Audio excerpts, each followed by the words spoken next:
do swear one of the only good things to come out of Cleveland, besides a Slyman's corned beef sandwich, is this song. I can listen to this song on loop over and over again. So just listen to them for a minute before we start.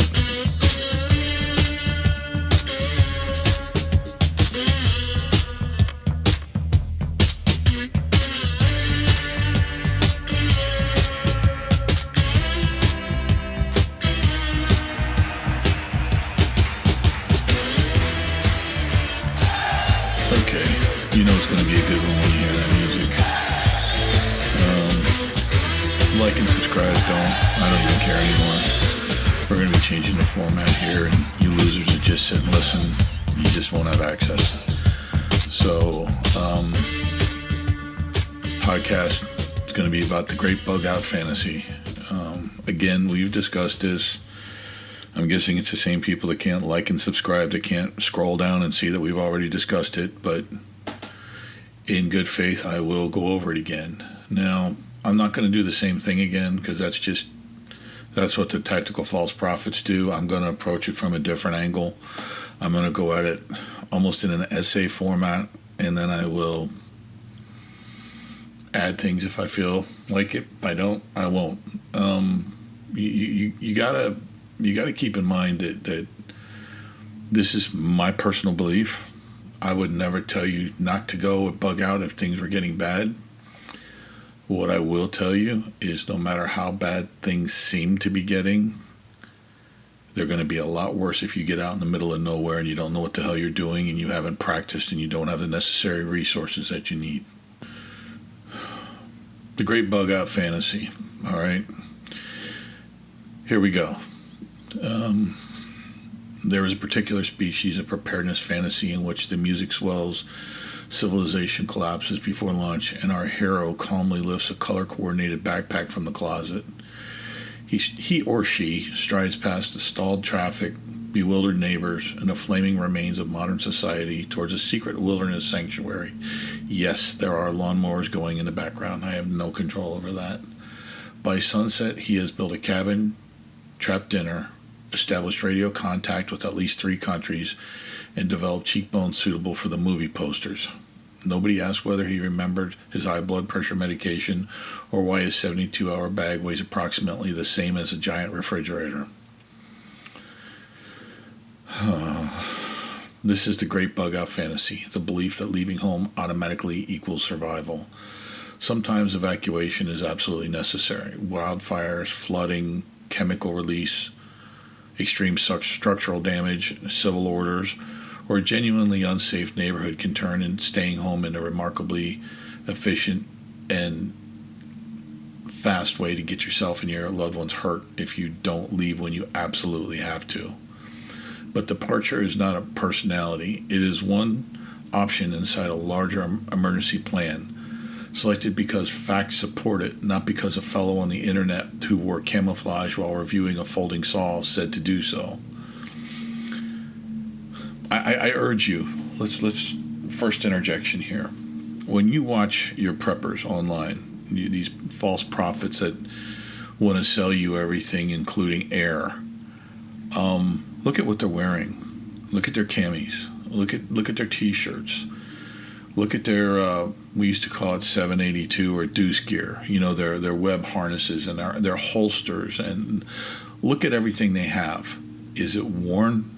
Does it look like it's been used? When they put their packs on, do they have the straps tied down? Are the packs worn at the places where you'd be sitting it or dragging it? Do their packs even have drag handles on them? Because if they're not, they don't know what the hell they're doing. And if their 782 gear or whatever they're wearing doesn't have a drag handle, they don't know what they're doing. And if their body armor doesn't have a drag handle, they don't know what they're doing, so on and so forth. But look at them. Before you listen to them, look at them. Look at them closely. If you have to, fast forward a little bit so you can see their gear. Is it all new? Is it all crisp? If it is, shut it off. They don't know what they're doing. They watched a video somewhere. They have more money than they know what to do with because they're obviously not going to the field and practicing. This gear is too clean. I've seen gear. I've seen them pull knives out to review. They'll say, I've been carrying this knife for 3 years and I use it every time I go to the field and blah, blah, blah. There isn't a nick on the blade. There's no signs of it being sharpened when they show the blade. Unless they're cutting air or cutting farts when they go to the field with it, they're not using that blade. There is no knife blade you don't have to sharpen at one point in 3 years if you're using it every time you go to the field. So this whole thing about the guy reviewing the folding saw, telling you need to evacuate is more comical, but it's also frighteningly true. You need to stop listening to these people. You need to really start paying attention to your surroundings. Very few times is it ever going to come up where you have to grab your bags and run.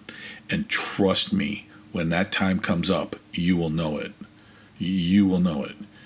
You'll hear the sirens blaring. You'll see smoke or people passing out in the street from a chemical release or something. But you will know when it's a real deal.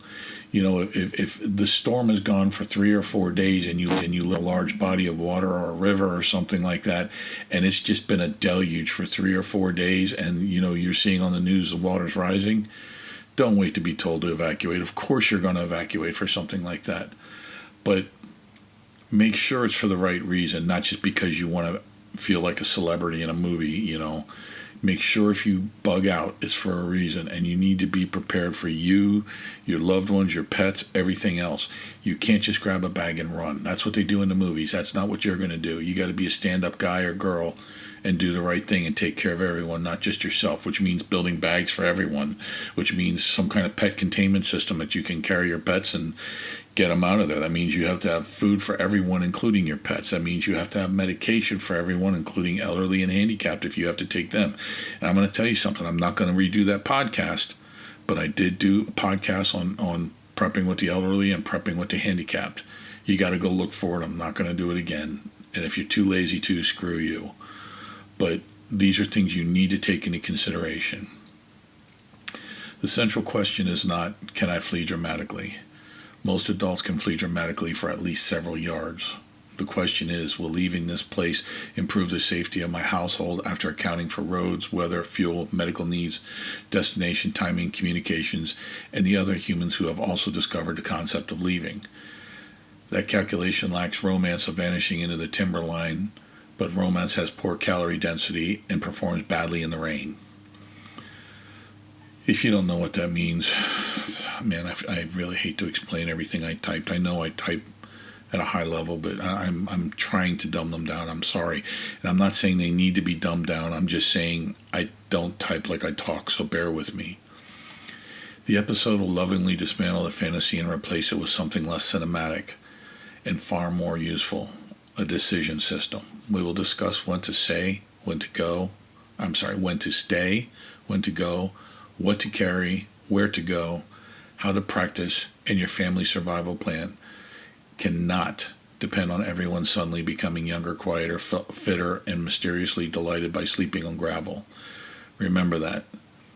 You're not just saying, I think I can do it, I think I can handle it, I think I can do this. You have to act on everyone's part. Can your spouse do it? Can your kids do it? The grandma or abuela or whoever, tia or whoever is living with you, are they going to be able to handle the woods?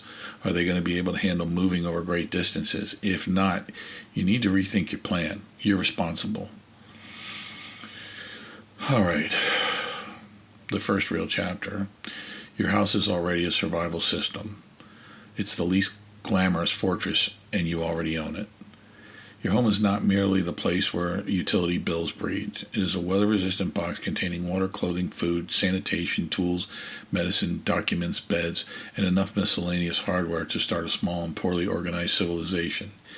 Even an average home offers more survival capability than anything you can carry. Walls stop wind, a roof discourages rain. A toilet is a technological masterpiece for people that appreciate only it. They only appreciate it after it stops working, or they're out in the woods digging a hole. I'm going to tell you something. There was I want to say Fort Pickett, Virginia, some kind of combined arms op. And that first time you got to throw your ass over a log to take a dump, and your ass gets eaten alive by mosquitoes from like one cheek to the next cheek, your whole ass is eaten alive by mosquitoes. I mean, just tore up. You're going to start to really appreciate staying indoors. Really.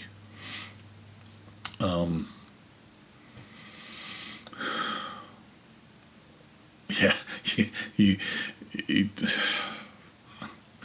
it's amazing to me how few people actually take things like that into consideration. And yes, it wasn't like I chose it. It was thrust upon me by the Marine Corps, but at the same time, I know what I'm talking about, and I'm going to try to alleviate some of the guesswork for some of you people. Bugging out, I'm going to say it a couple times throughout this episode, bugging out is not a good idea unless you are in the worst shit situation there ever is. Try not to bug out. Don't even consider it until things start looking pretty grim. Bugging out voluntarily means abandoning that entire system for whatever fits inside a vehicle or a backpack. You trade stored resources for mobility, familiar surroundings, and uncertainty, and physical shelter for a nylon product whose marketing department has used the word tactical 17 times.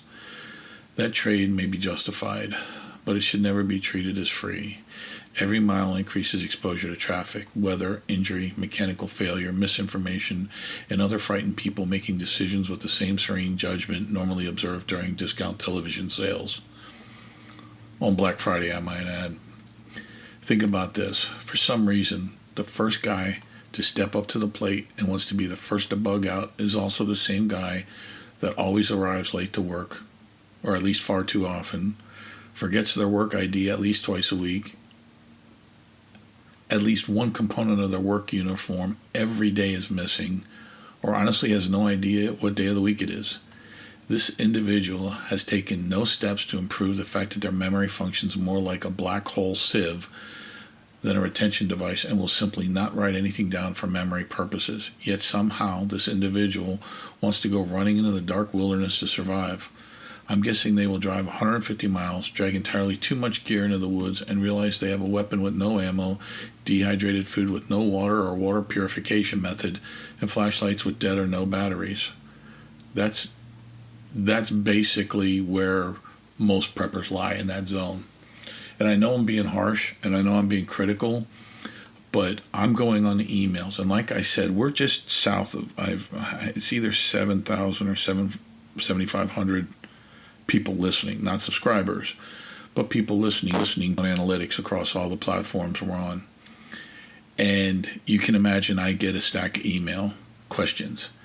And based on the questions I get, while I'm encouraged that people are taking the time to listen and try to figure out what they're doing, and I'm encouraged that people are telling me they've dropped these tactical false prophets because they've finally come to realize all they're about is money. They could give a flying shit if you die face down in a puddle. They're sending me questions. They want answers, and it just never ceases to amaze me.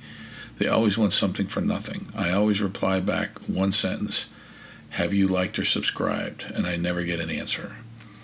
So the amount of questions I get about base level prepper knowledge, the bare minimum you would need to survive in your house after an extended power outage or something, that people honestly don't know. It scares me. It really scares me how little people actually know. Unfortunately, they jumped on the more glamorous websites, because they think because somebody does a video versus audio, they must know what they're doing. Again, I caution you, watch your videos, watch where they're at, watch where they're sitting, watch what kind of vehicle they get out of, because you're paying for it. All you guys that buy all this crap, you're paying for everything they have. Look at their clothing they're wearing. Are they wearing the $60, 511 t-shirt and the $250 511 boots? And are their pants clean with no creases no tears or dirt on them? Are their boots clean? Clean boots is a real sure sign they don't go to the woods or know what the hell they're doing, by the way. Some of these guys are really good. Some of these guys really know their shit. But even former military, I'm sorry to say, are out for, a lot of them are out for the money and not for trying to teach something useful. Another sign is if they just provide just enough information to whet your appetite. And then they say, if you want to learn how to do this, join my Patreon site. And when you look, it's like $15 a month or $20 a month. They could have good information. They might have good information. But if they're after your money before they're after your well-being, I'd be cautious. It is valuable information, and some of us choose to share it freely. Not everybody does. And I would be cautious of someone. I've been in volunteer fire service and EMT for over 25 years. I like to help people. That's what I do. Some of these guys, they've never done anything like that. They have no idea what helping people is. All they know is they're getting yet another zero behind their checking account balance because scared people are listening to them and panic buying. So, boy, I got off topic. Let's go back to the home plan. The home plan should include stored water, ordinary shelf-stable food you can actually eat, backup lighting, sanitation supplies, wet wipes, dude wipes, extra toilet paper. You need a shit ton of bags for if the plumbing goes down and there's no flushable water. You need a lot of bags because you're going to be shitting in bags and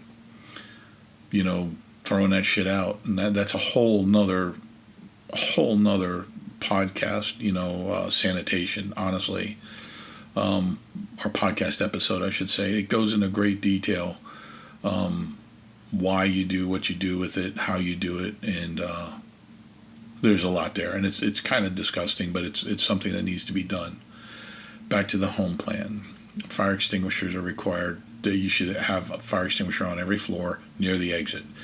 Never put the fire extinguisher anywhere but near an exit. Always have it near an exit, because the idea behind a fire extinguisher being at an exit is you need to run to the door. When you grab that fire extinguisher, you turn around, and if that fire's growing or creeping up on you or whatever, get out. Don't fight the fire. Your best thing you can do at that point is get out and close the door, limit the oxygen source. I got to tell you, fire extinguishers are great on small fires, but big fires, they barely make a dent on them.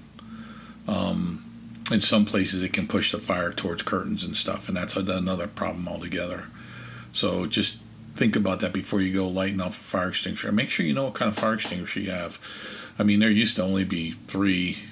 Now there's probably, God knows with this freaking liberal agenda, we probably got fire extinguisher for every letter of the LGBTQT community. But learn your fire extinguishers and what to use them on. CO2 is for electronics, ABC is for wood and fires like that. You got firefighters designed for metal fires. You got like magnesium and stuff. You got firefighters designed for oil fires, like in the kitchen. I like a good ABC fire extinguisher. It's hard to beat. It's the only thing it doesn't really work well on is electronics, and it will work if you hit it hard enough. You should, if you're going to be living in a basement, this is something else you need to consider. If you're going to be hanging out in the basement, if that's your stronghold, and there's nothing wrong with that, but if that's where you think you're going to be the safest, you need carbon monoxide alarms and gas detectors in the basement. You really do. And they should be the battery backup ones. They should be the battery ones, not the ones you plug into the outlet. Because you don't even know it, and you'll never know it if it happens, but sometimes gases creep up through cracks in the basement and they can kill you. So just keep that in mind. You need to have first aid equipment, and you need to know how to use it. And we can do another podcast on that, I guess, but I'd really rather y'all just broke down and took a first aid course. And I don't mean watching one on YouTube. Go take, Red Cross first aid and CPR and AED. Just do it. It's something, nobody thinks they need it, but the first time you need it and you don't know it, it's your fault that you couldn't help that person or save that person's life. You were too lazy to take the class. You need to have planning for medications. People are on maintenance meds. I mean, I am. I'm on blood pressure medication. You need to have planning for that. You need to have an alternate supply. You really should take the time to learn And I mean, really learn, are there natural remedies for it that you can go forage for if it's maintenance medication? Because you're going to run out of meds. You'd be surprised how fast you can run out of meds, or you lose them. What happens if you packed them and you lost them, or you spilled them, or you left them sit while you were moving, or something like that, or they got wet and they got ruined? You need to have alternate options. You have to have alternative cooking supplies that you can use safely. I am a firm believer in not heating up food on the run. I think it's a mistake across the board. I don't think you should be out there frying bacon and cooking eggs. If you don't bring a bad guy, you're going to bring a bear. Personally, I'd rather fight a bad guy than a bear. Where if you're using hot water, you're greatly reducing the travel distance for the smell of your food. In some cases, you can almost alleviate it. And you have to have a method for receiving official alerts. I'm a strong believer in a hand crank radio. It's not there to jam out and listen to tunes and podcasts. It's there to turn on once every couple hours and listen and see if there's any new updates. And trust me, if you want to listen to podcasts and music all day, you're going to get strong arms cranking them sons of bitches, because that battery doesn't hold power for long. Basically anything that uses auxiliary power sources in the wild that you need to power, they're rude that way. They take a lot of energy on your part. But the boring equipment is the equipment that wins. You always got to remember that. The less flashy, the less technical the equipment is, the better it's going to work. So we talked about why not to leave. Let's talk about when leaving is the correct answer. And remember, evacuation is a tool. It's not a religion. You don't subscribe to leaving. The cure for bug out fantasy is not being, that bug and stubbornness guy. A person can be just as irrational while refusing to leave. If authorities order evacuation, and you all know what I'm talking about, like when the Coast Guard or fire departments have to risk their life to rescue that old guy sitting on his roof because the water is up past the second floor flooding, and he refused to leave, and he's sitting up there with his dog. I'm all for saving a dog. I'm all for it. But if he was too stubborn to leave and he wants to put firefighters at risk, it's questionable. It's very questionable. If authorities order an evacuation for a fast-moving wildfire or flooding, the correct response is not to stand on the porch explaining private property rights to a wall of flame or wall of water. Fire is, yes, that's my stomach growling. I went to the gym and I'm doing intermittent fasting right now. Fire is no customer service department. Floodwater does not care how many sandbags you watch someone else stack on YouTube. A leaking rail car will not pause its chemical plume because your pantry inventory is impressive. Strong departure triggers include an official evacuation order, visible wildfire approach by these people in Hawaii and California standing there spraying their houses with the garden hose. I mean, balls as big as Chicago, but get the fuck out of Dodge, man. When that fire's coming down the street, go. You have to remember this too, okay? Water and cars don't mix. Deep water and cars really don't mix. A really big fire and your car isn't going to mix.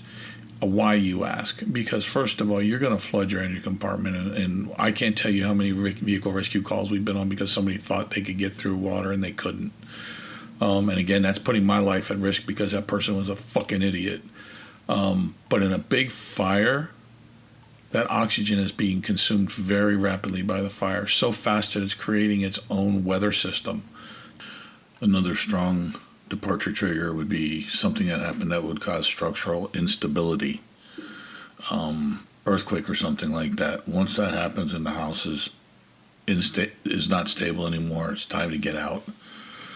There could be a gas or a chemical release.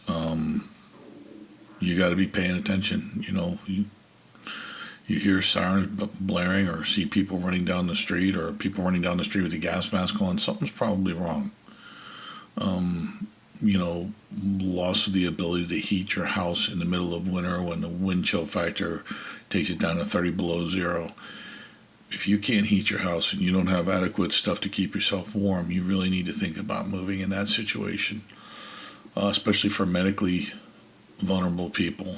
I would say another Big one. The biggest one in this climate that we're in, a social climate that we're in right now, is credible violence near the home.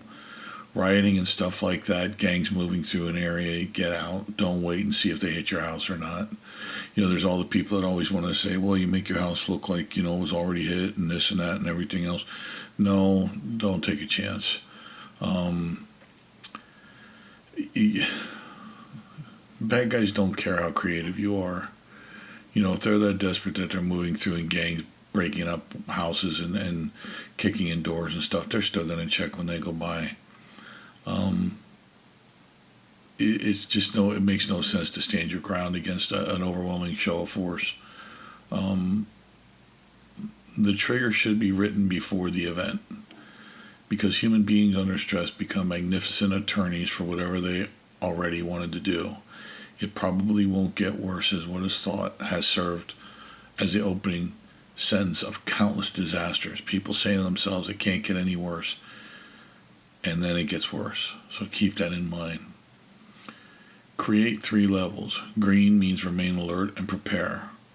Charge devices, top off water supplies, check vehicles, contact family, gather documents. Yellow means departure is likely. Load the vehicle a while. Move animals. Remember I talked about animals. Move your animals if you need to crate them or whatever you got to do. Take care of it. And when you put the animals in the car or truck if you're leaving, put the food for them in the car or truck when you're leaving. And you also got to remember to pack adequate water for all of the people and the animals. Select the route you're going to take and notify the contacts what route you're going to take. Condition red means go now.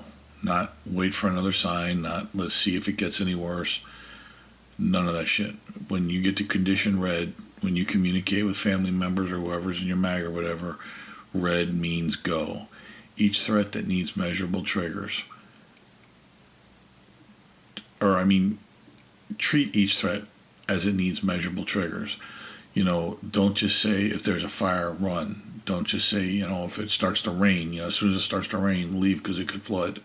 There do have to be measurable triggers. A wildfire trigger might be an evacuation warning, a road closure, or fire crossing a named landmark. A flood trigger might be a forecast, crest level, local warnings, or water reaching known points. Not Uncle Randy announcing that his knee feels atmospheric pressure again. The purpose of triggers is to leave before panic does the navigation. Early movement reduces traffic, heat exposure, fuel consumption, and the chance that your preferred route becomes an attractive parking lot. The heroic last-minute escape is mainly heroic because somebody ignored 12 earlier opportunities to leave when they could have done so safely. Preparedness should reduce drama. If your plan consistently ends with a helicopter rescue, it is not a plan. It's a funding request for the county. Next thing we're going to talk about is destinations. And remember, somewhere is not a place. A map pin is always going to beat a vague direction any day of the week. Many bug-out plans contain a destination described as the mountains, the woods, or away from people. These are not geographical moods. These are geographical moods, they're not destinations. The woods are owned, managed, occupied, burned, flooded, hunted, gated, patrolled, and occasionally populated by people who do not regard your arrival as a fulfillment of a prophecy. Public land may close. Private land remains private during emergencies, even when you own a very persuasive hatchet. A real destination has an address or coordinates, legal access, permission, shelter, water, sanitation, seasonal stability, and a realistic capacity for your group. Ideally, it also has a human being who knows you are coming. Hotels, relatives, friends, campground shelters, and prearranged rural properties can all be valid depending on the emergency. A modest motel outside the affected area may outperform the mythical woodland depending on an emergency. Keep in mind, if there's a hotel and you're heading there because some kind of a natural emergency or something, anything going on, a reason for you, there's going to be other people going too. So if you're looking for a hotel or something like that, it makes a lot more sense than setting up a tent or a camper. Reason being is if there's a mass movement of people in an evacuation, there's going to be a lot of bad guys moving too. There's going to be criminals and rapists and everything else, and you don't want them to have access to your family, your loved ones, or your belongings. A hotel possesses locks. If you're off the ground floor, it's usually only one way in, the door. A hotel will possess plumbing. That's probably still going to work if you're far enough away. It possesses beds, not ground to sleep on. And it's got a roof installed by someone sober enough to obtain a permit. Not like you're at the mercy of the top of a tent that's going to collapse as soon as a branch falls on it. Because you didn't know not to put your tent up under old trees or dying trees or whatever reason. Plan at least 3 destinations in different directions. A nearby option for localized incident, a regional option beyond the likely impact zone, and a far distant option for a broader observation. Consider pets, accessibility, medical gear, fuel availability, and whether the destination shares the same hazard. Fleeing downstream from a dam to another downstream location demonstrates commitment, but not the desirable kind of commitment. Contact destinations periodically. Confirm that agreements still exist, gates still open, bridges still stand, and Cousin Leonard has not converted the guest room into a reptile sanctuary. Store paper maps and written addresses. Navigation apps are excellent until networks fail, batteries die, or thousands of motorists receive the same clever alternative route. Your destination plan should answer where, why, when, by which route, with whose permission, and what happens if unavailable. We'll figure it out is what people say immediately before discovering that figuring out requires daylight and it doesn't work in the dark. Okay, now, you know I talk about packs. I like to talk about packs, so we're going to talk about packs now. We're going to call this chapter, we'll call it The Bag That Ate the Prepper. The bug out bag begins innocently. Water, food, first aid, clothing, light. Then it encounters a preparedness marketplace. Soon it contains 4 knives, 3 fire starters, a folding shovel, a hatchet, a wire saw, cookware for 6, a hand crank appliance that receives weather radio and perhaps summons aircraft, 2,000 feet of cordage, and a stainless steel cup dense enough to alter local gravity. The owner lifts it once in the living room, nods gravely, and never walks a mile with it. That pack that you lifted once is going to be the death of you if you've never walked with it to see what you can do. A bag must support the person carrying it, not serve as a portable museum of purchasing decisions.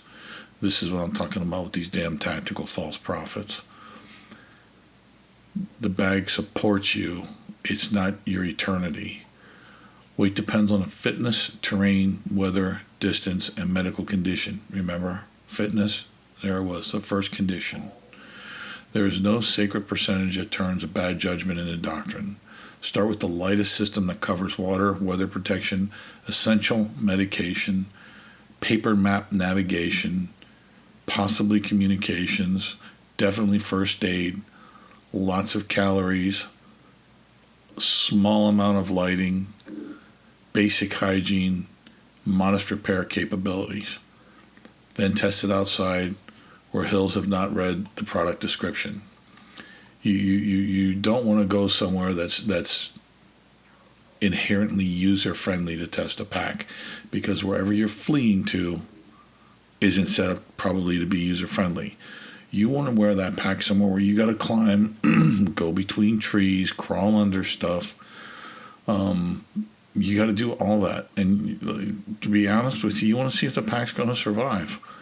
You'd be surprised how many times these people sell you these packs and they're crap, and the second time you go to put it on, a strap breaks. You know, that strap breaks, you got problems. So there's always that weight test that they do where you put your pack on a hook, you know, a good strong hook like in a barn or something like that, and see if you can hang by the straps. I mean, it's hokey. And I mean, you don't want Fat Albert hanging on the thing and chesting it for you, but you should have somebody like 120 to 150, maybe a little more pounds. Now, you don't hang and bounce on it, but you have them hang on it. And if those straps tear, it would not have survived. So keep that in mind. Water deserves special planning because it is heavy and local availability can be uncertain or contaminated. Carry some, identify reliable sources, and use appropriate treatment methods. Food should be compact, familiar, and edible without elaborate cooking ceremony. Cooking should manage the actual climate, including rain and overnight temperatures. Medication and critical documents belong in protected, rapidly accessible packaging. Food care earns more attention than enormous knives because blisters have ended more walking plans than enigmatic knife fights. Okay, I want to touch on this briefly. I'm not going to go into detail on it. I've talked about it before, but what I want to talk about is the whole knife fight thing. Get it out of your head. You're not going to get in a knife fight. Years and years of training in knife fights, and people still lose knife fights. If someone has a knife as their primary weapon, they're either excessively trained with that knife to fight, or they saw a movie and they think they can do it. You don't know which one you're going to get if you don't know that individual. You don't know if you're going to get the guy that could lose an arm and a leg and still fight his way off a battlefield, or if you're going to get that idiot that thinks he can fight with a knife and he ends up cutting himself so bad that he can't even fight you. You don't know. Truth be told, most of the time nobody wins a knife fight. Everybody gets cut, everybody gets stabbed. But like I said, you don't know which one you're going to get. You never take it to a knife fight. You always take a gun to a knife fight. That's how you got to think about it. That's all I'm going to say about it. All right, now for your pack, weigh every item, write it down, write what problem it solves, how often that problem is likely, and whether another item already solves it. Remove duplicates. Do not carry duplicates. I know there's room for carrying duplicates for certain things, life-preserving things, but you don't need a duplicate for everything. You really don't, because it's just taking up room and it's weight, and you don't want that. You don't bring stuff just because they're color coordinated, or if you bought something in a set and you don't need both things, don't take both things. Then walk progressively longer routes with a completed bag. If your shoulders file a workplace complaint after 40 minutes, the load is not rugged, it is wrong. Your gear should help you arrive. Looking extremely prepared while collapsing by the mailbox right outside your front door is not surviving. That's just failing. Transportation and the highway of broken dreams. Most Americans will evacuate by vehicle, which is sensible because vehicles carry people, water, medical equipment, pets, and considerably more snacks than a human spine. The fantasy begins when ownership of a truck is mistaken for ownership of the road. During a large evacuation, every lane may fill. Fuel stations may close, accidents may block routes, and one confused motorist can transform 20 miles of highway into a federally recognized sculpture garden of parked cars. Keep the vehicle maintained. Tires, fluids, brakes, battery, belts, lights, and functional spare parts are all considered preparedness equipment when it comes to a vehicle. A winch will not repair a neglected cooling system. That's one of those things you put on there that you're probably never going to use. Maintain a sensible fuel level, like no less than half a tank. If you're going to have fuel stored in cans that you can throw in the back of a truck or something like that, if you got to go, that's fine. But store it safely. Don't store it in the house. Use the proper storage containers a distance from the house, and stabilize the fuel, because if you don't stabilize the fuel and it goes through heating and cooling, the fuel's going to become unstable, and it's just going to be like pouring water in a gas tank. Carry basic roadside gear, rain gear, things like that. Definitely a vest. Obviously if you're being chased in the woods, you don't want to be wearing a fluorescent yellow vest, but if you're standing alongside the road changing a tire, vest isn't a bad thing. And you should not be out there changing a tire without somebody watching your back. That's a whole nother thing we'll go into. But in the time of a crisis, if you're out changing a tire, you're open to attack. And we will go into that on another podcast. Make sure you have all the tools you need to change a tire. You'd be surprised how many cars don't even have a spare. People buy a used car and they never check for a spare tire. Or there was a couple of years, Kias. My God, the biggest joke I've ever seen in my life. Kias didn't come with spare tires. They came with some kind of a self-inflating tire kit that supposedly if you had a flat tire, you hooked this thing up and it pumped this crap in your tire and it inflated your tire. That's all good and fine, in an ideal situation. But the fact that there wasn't a car jack to lift the car off the tire, and nobody was specifically trained how to use these things. It had very vague instructions. Horrible, horrible idea. Shame on you, Kia. But make sure you have everything you need to work on the car. And don't forget, you might want to pack extra water just for your cooling system in your car. You got to know your vehicle's realistic range under traffic, heat, hills, and heavy loading rather than the number reported during its happiest laboratory childhood.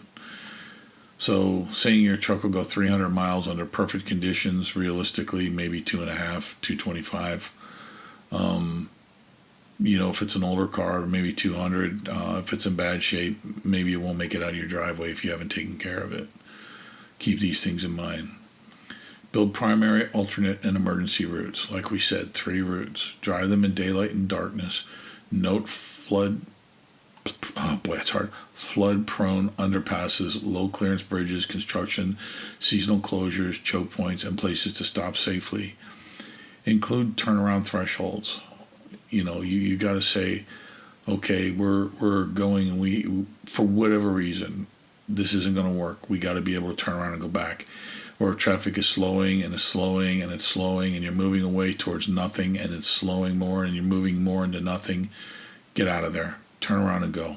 There's something wrong. Something's going wrong. You don't want to be stuck there. Pressing onward into a blocked or dangerous route because you have already traveled far is how sunk costly fallacy becomes a rescue operation. I typed that and it made sense before, but I'm having trouble making sense of that last statement. Pressing onward into a blocked or dangerous route becomes you have already traveled far is how sunk cost fallacy becomes a rescue operation. All right, I know what that means. It just means you're being stubborn. Don't do that. Don't be stubborn. If you're traveling into a situation and it's an oh shit, and it's becoming more of an oh shit, and it's becoming more of an oh shit, don't stay on that road because you think you're your plan. Change your plan. Walking should be a contingency, but not a magical eraser for distance. 20 miles on a map becomes very different with children, heat, winter clothing, limited mobility, or an injury. If abandoning the vehicle is conceivable, identify what can be carried, how passengers stay together, and where you would go next. And do not scatter into unfamiliar terrain because traffic is annoying. Traffic is miserable. Becoming lost while carrying a dehydrated toddler and a novelty survival axe is much, much worse. So you've already abandoned your shelter. Now you're abandoning your vehicle. Are you really prepared to do that? Where maybe you could have done better staying in your shelter or in your house or wherever you live, rather than running off to some place that you weren't even sure you could go. Because let's be honest, you guys aren't practicing any of the skills I told you to practice. You probably haven't rotated any of your gear or food or water. You haven't done much of anything. Have you actually taken the time to drive to your alternate locations? Have you tried driving them at night? Have you tried driving them in bad weather? See what the floodplains do. Is water already... It's a thunderstorm, but it's not like a 3-day rain, and is water already starting to lay in low areas? Maybe that's not the route you want to take if you're leaving because of flooding. If you haven't done any of this, you're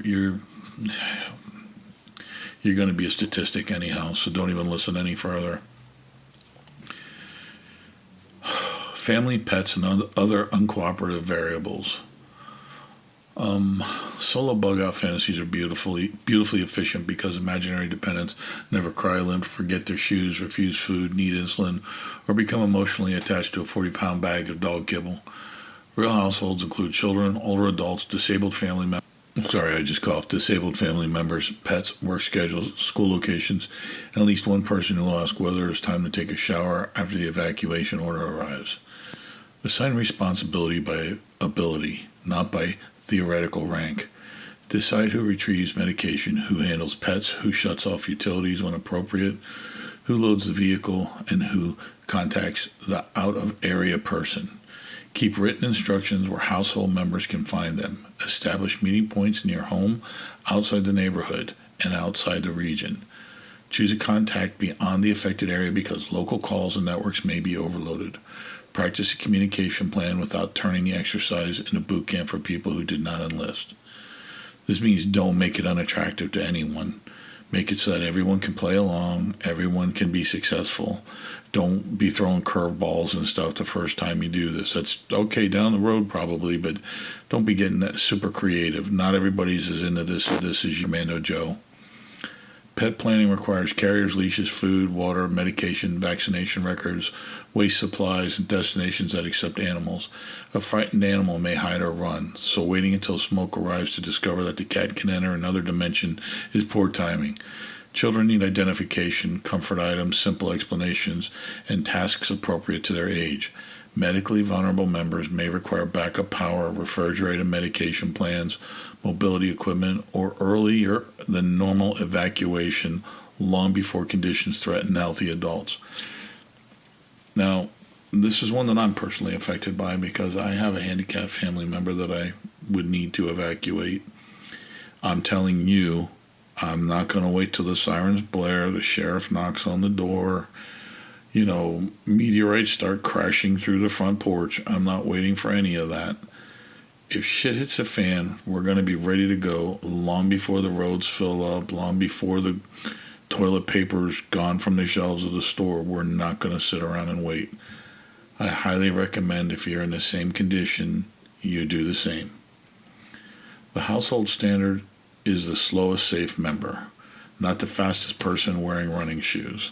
Design the plan around reality. If Grandpa uses oxygen, your strategy cannot begin with a 12-mile forced march carrying heavy weight. If a child has sensory needs, build familiar foods and comfort into the kit. Compassion is not softness. It is logistics with a pulse. Let's talk about security. Low profile is usually smarter than high theatrical security performances. Emergencies can involve theft, conflict, opportunistic crime, but the average evacuation is not an audition for a post-apocalyptic media franchise. Most people you encounter will be tired, worried, or uninformed, and trying to protect their own families. Treating every stranger as an enemy produces conflict precisely when cooperation may provide information, mechanical help, medical aid, or a safe place to wait. Or I want to say visit, a safe place to visit, because you're probably not going to be staying, but at least they'd let you rest there. How's that sound? In other words, don't be a dick. Good security begins with avoidance. Leave early. Use lawful routes. Keep valuables out of sight. Do not advertise supplies, destinations, or capabilities. Maintain situational awareness at stops. Keep doors secured. Keep doors locked. Kids don't get out to run around and stretch their legs. Pets don't get out to run around and stretch their legs. You take a dog out on a leash, let it dump, and go again. This is not one of those scenes where, the piano plays, happy music and everyone gets out and plays volleyball or something. It's not like that. If you're on the move, you're on the move. Stay on the move. And I lost my place. The other thing you don't want to happen is, and I'm going to tell you how difficult this is from experience. If you have someone with you with dementia or an adult with, some kind of mental handicap, or even children, if you are not watching them constantly and you blink your eyes or close your eyes to sneeze when you open your eyes, they're going to be gone.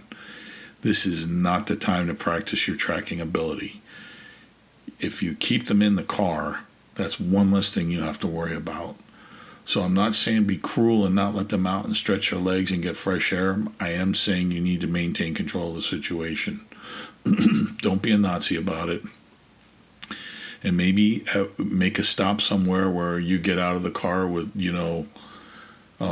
this individual, and you stay right with them and you keep them in front of you. You don't let them walk behind you. You don't, walk where if you fall, you're not going to see them. They walk in front of you. You keep tabs on them. If they take off running, you got to be ready to tackle them. One of the ways that I've been trained to do this, especially in an emergency situation like this, like if you're out and about in the middle of nowhere, and it's going to sound cruel, but as long as it's not too cold or too hot, make them take their shoes off and go barefoot. Yes, it's going to be uncomfortable. They might cut their foot, but they're not going to run off and you're not going to lose them. So you don't know when their adrenaline's going to fire and when they're going to get that kicking that afterburner and take off on you, especially if you've been driving for 12 hours and you're tired. It's the last time you want to find out that they're actually faster than you on foot. So keep that in mind. You're maybe going to maybe take their shoes off. Worst case scenario, you put a leash around their waist that they can't untie. But keep this in mind. This isn't being cruel. This is maintaining control. These measures are disappointingly free of dramatic music, which is probably why they work. Any defensive tool must be lawful. You hear what I'm saying, guys? Any defensive tool must be lawful, secured, familiar, and appropriate to the people present. Now, I'm going to give you a good example why. Say you get out of the trouble area and you get into an area where things are under control, and maybe you go a little bit further where they're just watching the problem on the news. They're not even really aware of it. And that double-barreled sawed-off shotgun that you have under the seat for security measures when you're trying to get away rolls out, when you get stopped by police because your car's overloaded or something's wrong or something like that, and that double-barrel shotgun slides out from under the seat. If they see that from standing outside your vehicle, it's theirs, and you're theirs. You are theirs from that point on. You will be working in their jails, you will be eating jail food, you will be sleeping in jail, and you'll probably be somebody's bitch. Keep your weapons legal. Do not modify weapons.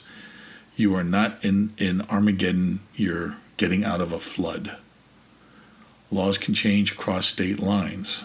Be aware of that. You might be taking a legally concealed carry weapon from your state into a state that doesn't share reciprocity with your state, and now you're illegally carrying a weapon. Again, the whole jail thing, I'm not going to repeat it. Some states you can carry on your side concealed. Some states you have to carry in a locked container out of the reach of the driver. Research it before shit hits the fan. Training, safe storage, judgment, and de-escalation matter more than hardware. Don't forget that. Otherwise, don't be a dick. A frightened family member reaching an unsecured weapon is not security. It is the opening scene of a reportedly...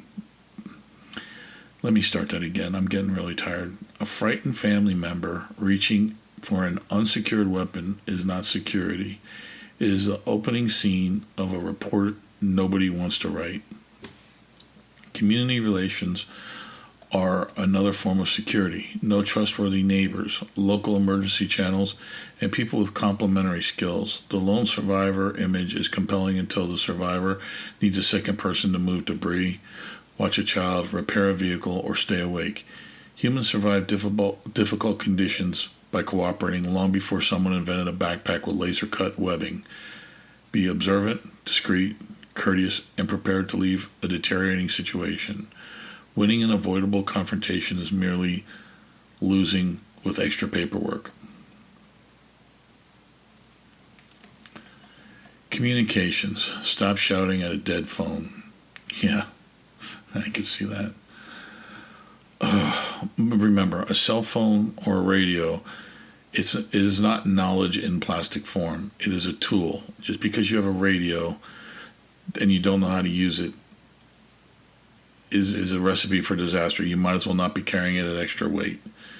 Know how to use what you have if you need to use it. Your frequencies that you're going to be using, who you're going to be calling, what you're going to be saying, learn how to talk on the radio. Just having a radio is not a solution to anything. When cellular service becomes congested or fails repeatedly, holding the phone higher does not improve the antenna through optimism. Communications planning should include multiple methods, text messaging, and an out-of-area contact. Emergency alerts, battery pack battery-backed broadcast radio, vehicle radio, and other useful and lawful FRS, GMRS, amateur radios, satellite messaging, or off-grid mesh devices. Each has limits. None becomes reliable merely because it arrived in a phone line case. Again, I'm going to recommend GMRS. I have my reasons. We can go into that on another episode. Write down frequencies, channels, and call signs, contact numbers, meeting points, and check-in times. Agree on simple message formats, who you are, where you are, what you need, and what you intend to do. Keep messages short, 3 to 5 second bursts. In an emergency, nobody needs a 12-minute radio monologue describing traffic in the emotional style of a Civil War letter. Test equipment with actual people who will use it. Range changes with terrain, buildings, antennas, power placement, they all come into play. Learn charging requirements and maintain compatible cables and batteries. Understand licensing and operating rules. If your family cannot select the correct channel without summoning you from another room or dimension, the communications plan is still a decorative concept. All right, now FRS is the only radio you're going to use that doesn't require an FCC license. GMRS is easily obtainable. It's not rocket science. You can obtain a GMRS license. I recommend you get your GMRS license if you're going to carry GMRS radios. Amateur radios like ham radios and stuff, it's a pain in the ass. It's so much to learn. It's so much to do. The test is a bitch. You're going to have people say, oh, no, the test isn't a problem. Yeah, they're full of shit. I have ham radios. I have, FRS, and I have GMRS. I have my FCC license. I prefer GMRS. Hey, you pick your own, but I'm telling you, GMRS is the best high-powered solution in my book for most people. Write down frequencies, channels, call signs, contact numbers, meeting points, and check-in times. I've said before, these things are the most important things you can do, because to conserve radio battery power, you're not going to leave your radio on constantly. You're going to turn your radio on like every other hour, listen for 5 minutes, and turn it off. Or turn your radio on like every 2 or 3 hours, communicate with your check-in people, and turn your radios off. It sucks. If you set it for 3 hours, it's going to suck for someone if they break their leg right after you do your check-in. That's why I say like once an hour, maybe hour and a half at the most. If you're moving, if you're on the move, test your radios, do your radio checks about every hour and a half. If you're stationary, if you're set up for the night, if you're getting ready to do whatever you're going to do, but you're not moving anymore, then you can bump it up to 3 to 5 hours. Whoever's on watch would obviously be doing a radio check. You're not going to have somebody waking up to do radio checks. Test the equipment with the actual people who will use it. Extremely important. You can't expect someone to just pick up. Imagine your 95-year-old grandpa picking up one of those ham radios with the full keypad on it and all the shit going on, and he has to get on an alternate frequency because of the situation that's taking place. Not going to happen. So learn. Have the people that are going to use it learn. And again, this is another reason why I'm recommending GMRS radios. You can basically turn them on and use them. Yes, you can have alternate frequencies, you can change channels, but it's not like piloting the space shuttle. Information discipline matters as much as equipment. Confirm reports before acting when time allows, which means don't act on gossip. Unless it's an absolute emergency, life-threatening situation, don't act on gossip, because you could be sending someone in the wrong direction, into an unsafe direction or unsafe area. Official reports, local authorities, weather service, and direct observation generally outrank a forwarded message from someone whose profile picture is a truck wearing sunglasses. Rumors can send people toward blocked roads and non-existent threats, or worse, send unprepared people into threats. Record important updates with time and source. Communication should reduce uncertainty, not distributed at higher wattage. And what that means is, you're getting a message out if your wattage is high enough, you're going to be sending it out over a great distance. And depending on what frequency you're using, you could be sending it out to a lot of people. You could be sending a lot of people into a really oh shit situation if you're not confirming your information. I'm I'm thinking I hit you with enough on this. I think you're getting the idea that even though I went over a lot of things to do in a bug out, if you do a bug out, it's not a good idea, because all that shit could have been avoided if you just stayed home. Now, granted, like I said, if the situation deems it necessary, absolutely necessary, you're going to have to go. But all the stuff that I said that needs to be done isn't everything, obviously, because every situation is different. There's going to be different needs. Like I said, if you have handicapped people, elderly, really sick people to move, and it not only involves those people, but are you prepared if someone gets a compound fracture while you're on the move? Do you have a good enough first aid kit that you could treat like a compound fracture, or like if somebody loses a finger or something like that? Are you prepared if someone breaks their arm or has a severe head injury? This stuff all happens when people move too fast.